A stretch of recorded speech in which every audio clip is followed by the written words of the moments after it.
Assalamualaikum warahmatullahi wabarakatuh. Sebelumnya, perkenalkan saya Andini Dwi Febrianti dengan NIM 23040400064. Saya dari Prodi Pendidikan Fisika. Di sini saya akan menjelaskan materi tentang konstruktivisme. Oke.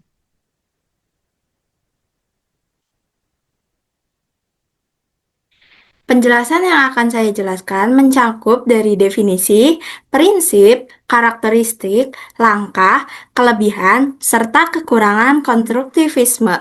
Ada yang tahu nggak sih apa itu konstruktivisme? Kira-kira apa ya definisinya? Oke, untuk definisinya sendiri, yaitu konstruktivisme dalam filsafat pendidikan didefinisikan sebagai upaya untuk membangun tata susunan hidup yang berbudaya di era modern. Konstruktivisme adalah teori tentang membangun kemampuan dan pemahaman dalam proses pembelajaran. Sebab dengan memiliki sifat membangun, dapat diharapkan bahwa keaktifan siswa akan meningkat. Oke, selanjutnya saya akan menjelaskan tentang prinsip dari konstruktivisme. Yang pertama yaitu ada siswa harus aktif untuk belajar secara efektif.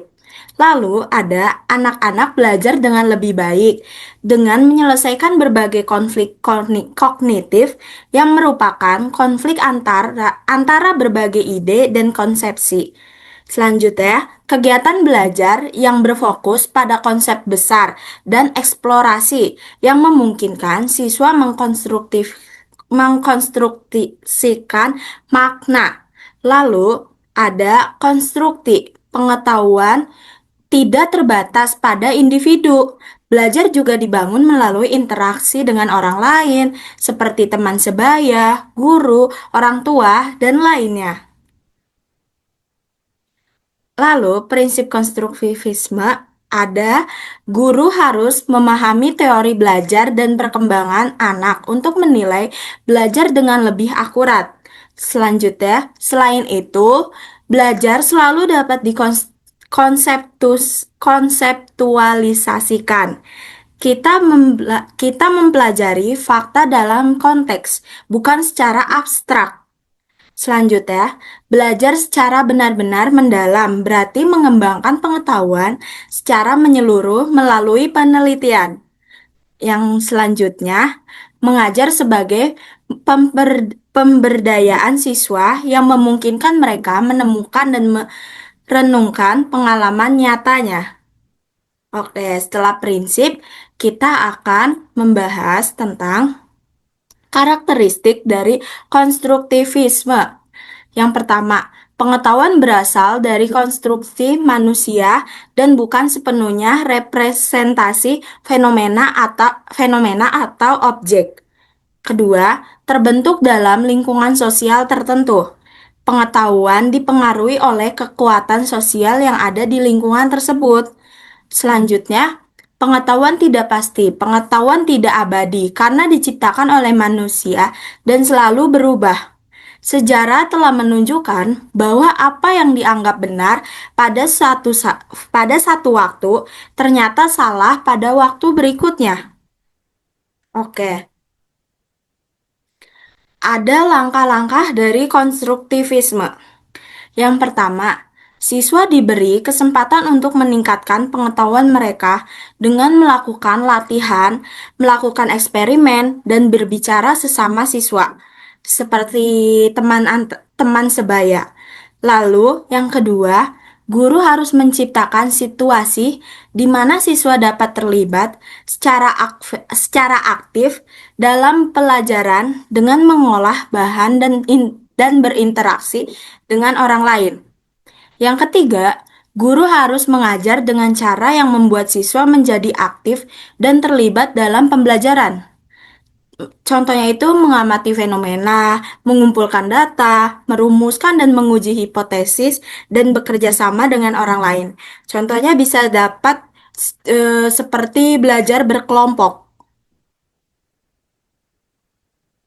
Oke, kelebihan dari konstruktivisme yang pertama yaitu Belajar aktif dan mandiri. Siswa membangun sendiri pemahaman konsep, bukan sekedar menerima informasi. Contohnya, saya kan sebagai guru fisika, menyuruh siswa untuk menyelidiki hukum Newton lewat percobaan langsung. Lalu yang kedua itu ada interaksi dan kolaborasi positif. Siswa saling belajar lewat diskusi dan kerja tim. Seperti yang saya ucapkan sebelumnya, yaitu bisa dengan cara belajar berkelompok. Contohnya, analisis grafik gerak lurus dilakukan secara kelompok. Untuk kelebihan yang ketiga, yaitu ada fleksibel dan menghargai perbedaan individu.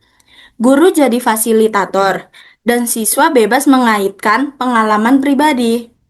Contohnya, menghubungkan energi kinetik dengan pengalaman sehari-hari seperti saat mereka menaiki sepeda. Oke, kalau ada kelebihan, pasti ada kekurangan dong. Oke, kita akan bahas kekurangan dari konstruktivisme ya.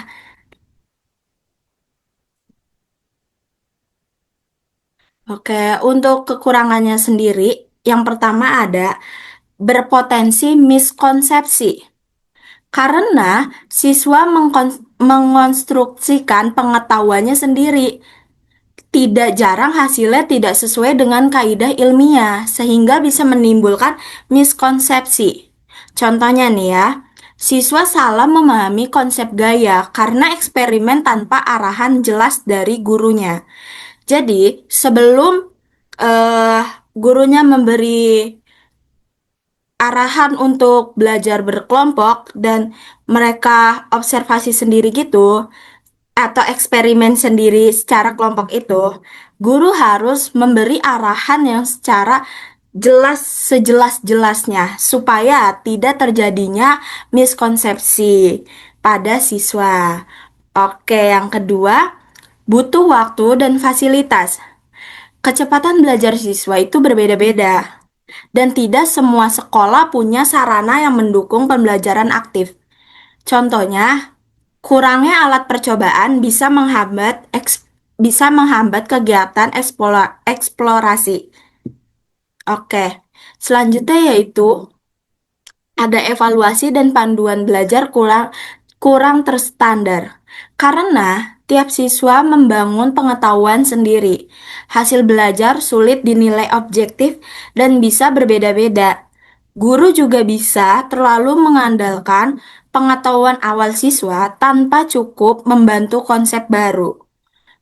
Nah, contohnya itu saat belajar hukum Om tanpa penjelasan guru, siswa bisa bingung menghubungkan konsep dan hasil percobaan.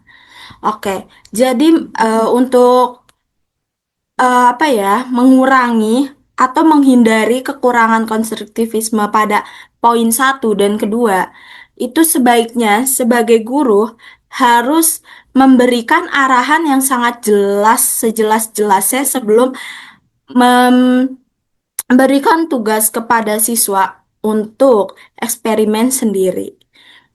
Oke, untuk lebih paham materi konstruktivisme, akan saya tambahkan video tentang materi ini. Oke, nanti disimak baik-baik untuk semuanya. Apa itu konstruktivisme? Secara singkat, konstruktivisme adalah teori psikologi yang menjelaskan bagaimana seseorang belajar. Jadi, teori ini sangatlah relevan terhadap dunia pendidikan. Menurut konstruktivisme, manusia mengkonstruksi pengetahuan dari pengalaman mereka sendiri. Ketika manusia mengalami sesuatu dan merefleksikan pengalaman ini, mereka membangun konstruksi pengetahuan mereka sendiri. Belajar terjadi ketika mereka membangun pengetahuan baru ke dalam konstruksi yang sudah terbentuk. Ada dua pendekatan konstruktivisme, kognitif dan sosial. Konstruktivisme kognitif disampaikan oleh psikolog asal Swiss bernama Jean Piaget. Menurut teori Piaget, perkembangan kognitif adalah proses yang lebih individual, yang dicapai melalui pengamatan dan eksperimen. Seseorang dapat membangun pengetahuan melalui proses asimilasi, akomodasi, maupun gabungan keduanya.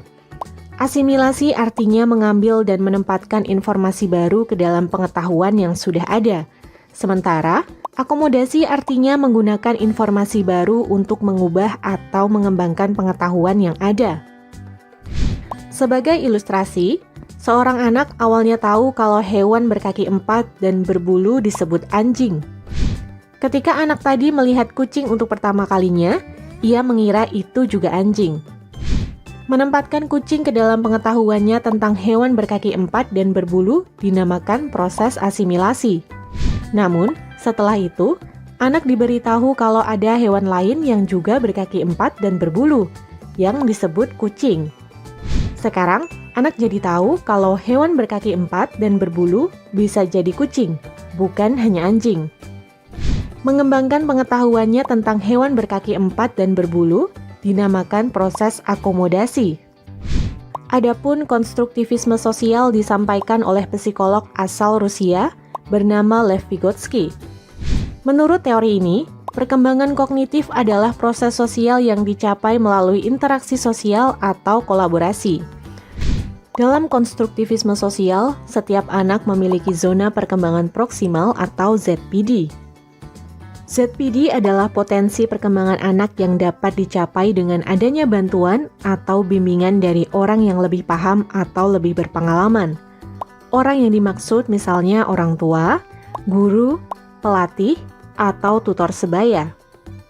Contohnya, seorang anak sudah mahir naik sepeda, tetapi dengan roda bantu. Kemampuan bersepeda anak masih dapat ditingkatkan, sehingga ia bisa naik sepeda tanpa roda bantu lagi. Kemampuan itu dapat dicapai jika ada orang tua yang melatih anak untuk menjaga keseimbangannya. Lalu, bagaimana menerjemahkan konsep ini ke dalam pembelajaran di kelas? Dalam kelas, pembelajaran terjadi ketika siswa terlibat secara aktif dalam proses membangun pengetahuannya sendiri. Tidak hanya dengan menerima informasi secara pasif dari guru.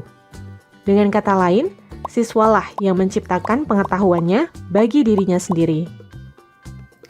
Beberapa implikasi dari teori ini yaitu, siswa belajar lebih baik jika mengalami suatu pembelajaran, baik dengan bereksperimen, berdiskusi, mencari solusi, dan lainnya, dibandingkan dengan mendengarkan penjelasan guru secara pasif. Pembelajaran adalah proses sosial yang melibatkan beberapa pihak, karena siswa dan guru berinteraksi untuk membangun pengetahuan. Karena pengetahuan tidak dapat dipindahkan secara langsung pada siswa, maka peran guru adalah mendesain dan menyediakan pengalaman untuk memfasilitasi konstruksi pengetahuan dalam diri masing-masing siswa. Ketika dituangkan ke dalam praktik yang konkret, pembelajaran konstruktivis harus memiliki komponen-komponen berikut. Pertama, asesmen awal. Pengetahuan baru tercipta dari akomodasi pengetahuan yang sudah terbentuk di benak masing-masing siswa. Maka, guru perlu mendapatkan gambaran mengenai pengetahuan awal siswa sebelum memulai kelas. Kedua, aktivitas atau tugas yang berbasis pengalaman. Beberapa model pembelajaran yang sesuai diantaranya adalah eksperimen, diskusi dan debat, inquiry, problem-based learning, dan project-based learning. Ketiga, variasi media ajar, terutama sumber materi primer dan materi manipulatif. Sumber materi primer yaitu materi yang disusun oleh pihak yang mengalami atau pihak yang berkaitan langsung dengan suatu topik. Contohnya yaitu artikel, wawancara, studi kasus, biografi. Adapun materi manipulatif adalah benda atau alat yang memungkinkan siswa untuk mengeksplorasi suatu ide secara aktif. Contohnya yaitu koin, blok, puzzle, penggaris, model sistem. Keempat, variasi teknik dan instrumen asesmen. Siswa tidak seharusnya menghafal dan mengulang semua materi belajar dalam satu semester atau 1 tahun sebelum ujian akhir. Sebaliknya, Asesmen dapat berupa esai, karya proyek, laporan riset, presentasi, portofolio yang mencakup satu lingkup materi pembelajaran. Kelima, refleksi pembelajaran. Siswa perlu merefleksikan apa yang telah mereka pelajari dan bagaimana pengetahuan awal mereka telah berubah dengan adanya informasi baru. Aktivitas ini akan membantu siswa membangun konstruksi pengetahuannya sendiri. Terakhir, apa manfaat penerapan konstruktivisme dalam kelas? Secara singkat, kelas yang konstruktivis mengembangkan kemampuan berpikir kritis siswa dan meningkatkan motivasi belajar dan kemandirian siswa sebagai pelajar. Siswa juga akan membiasakan diri menjadi pembelajar seumur hidup yang terus mencari ilmu bahkan setelah lulus sekolah.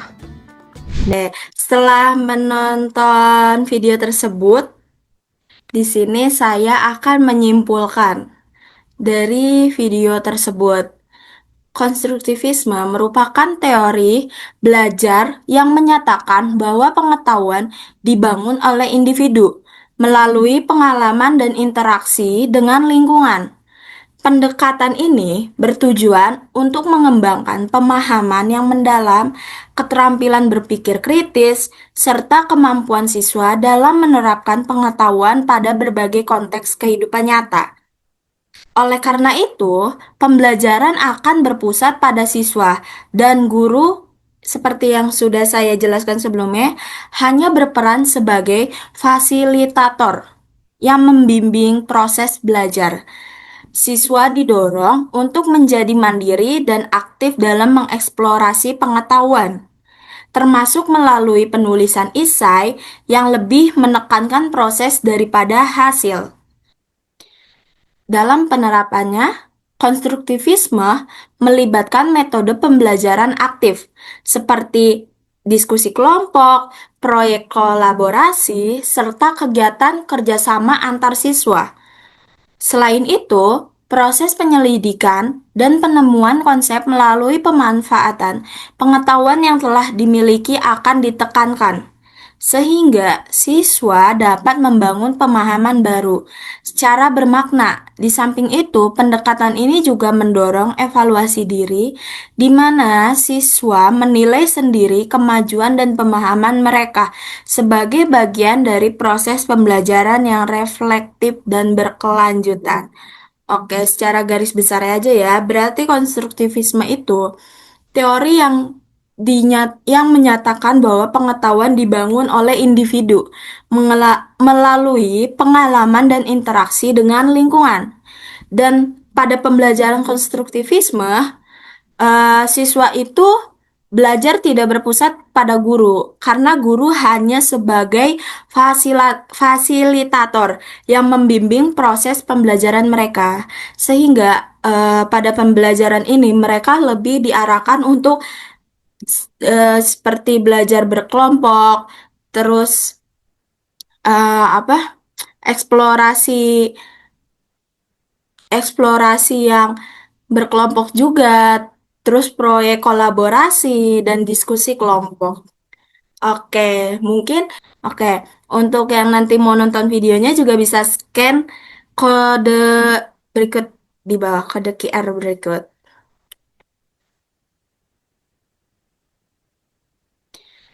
Cukup sekian materi yang dapat saya paparkan.